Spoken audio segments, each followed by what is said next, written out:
Salam alaikum, bonjour les amis, super contente de vous retrouver aujourd'hui pour une recette qui va nous tenir chaud. Avec ce froid là, on est rentré vraiment en hiver. Dans certaines régions, il y a même de la neige. Donc un bon ragoût, poulet, pommes de terre, petits pois qui va bien vous réchauffer. Très simple à faire, c'est cuit en 30 minutes. Donc vraiment, on peut faire ça même quand on travaille, qu'on est pressé. 30 minutes express en cocotte minute. Et vous avez un plat savoureux, goûteux et vraiment très très simple à réaliser. Je vais vous montrer dans le détail comment je le réalise pour que vous puissiez le refaire vous-même. Alors, il suffit de très peu d'ingrédients. Je vous montre ça.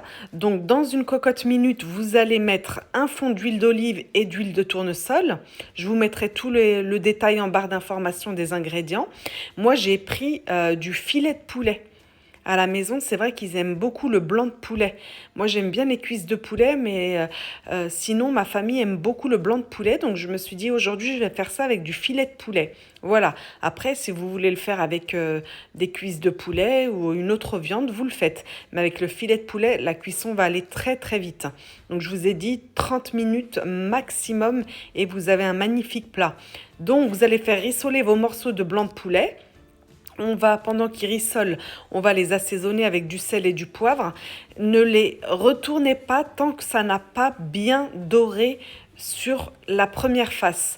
En fait, on ne veut pas bouillir le poulet, donc il ne faut pas le retourner tant qu'il n'a pas doré sur la première face. Quand vous sentez que ça accroche, c'est qu'il a doré. Là, vous pouvez le retourner sur l'autre face. Ok? Ça dure à peu près 5 minutes le rissolage.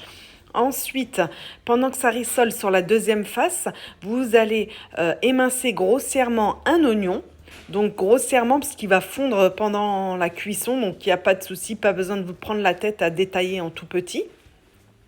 Et 2 belles tomates fraîches. Si vous n'avez pas de tomates, c'est pas grave, c'est facultatif. Ça amène juste vraiment encore plus de goût et de couleur dans votre plat.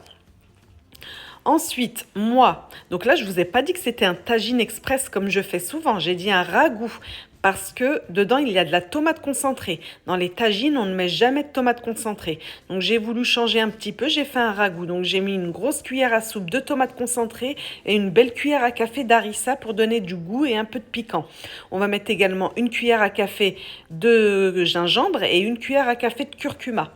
Donc je reprécise, c'est un ragoût, c'est vraiment plus à la tunisienne, on va dire, et à l'algérienne, là, ce plat-là. C'est pas un tagine. Dans le tagine marocain, ça n'existe pas, la tomate concentrée. Mais la tomate concentrée, je trouve ça fait une sauce rouge, je trouve ça également très très bon. C'est pour ça que je le fais et que je vous le propose. Donc vous voyez, ça rissole toujours. Donc le rissolage au total, c'est à peu près vraiment 10 minutes quand même. On veut que ça sorte les sucs du poulet. Donc on rissole et à feu vif. J'ai oublié de le préciser, mais c'est à feu vif. Une fois que ça a bien rissolé avec toutes les épices, la tomate concentrée et l'harissa c'est facultatif. Vous ajoutez vos pommes de terre, vous les coupez en comme vous le souhaitez, soit en gros, soit en quartier, soit en dés moyens, vous faites ce que vous voulez. Moi, je les ai faites comme ça. On mélange bien les épices avec nos pommes de terre pour qu'elles aient également le goût. Et on va mettre de l'eau. Faut pas recouvrir vos pommes de terre et viande. Faut que ce soit juste en dessous. Vous voyez, on voit encore mes pommes de terre et ma viande. Donc de l'eau juste en dessous. Et je n'avais plus de petits pois surgelés. Heureusement, j'avais une conserve, je l'ai ajouté. Et vous avez vu, comme c'est une conserve, ça cuit très très vite. Je l'ai mis tout au-dessus. Surtout pas en dessous pour que ça devienne de la bouillie. Et moi, vous savez bien, mon amour pour les piments, j'ai ajouté 2 piments parce que ça parfume énormément.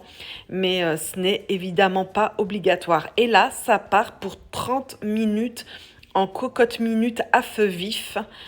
Et on a ce magnifique résultat, vraiment plein de goût, plein de saveurs. Si vous avez du persil et de la coriandre, n'hésitez pas à en ajouter, ça ne sera que meilleur. Moi, je n'en avais plus.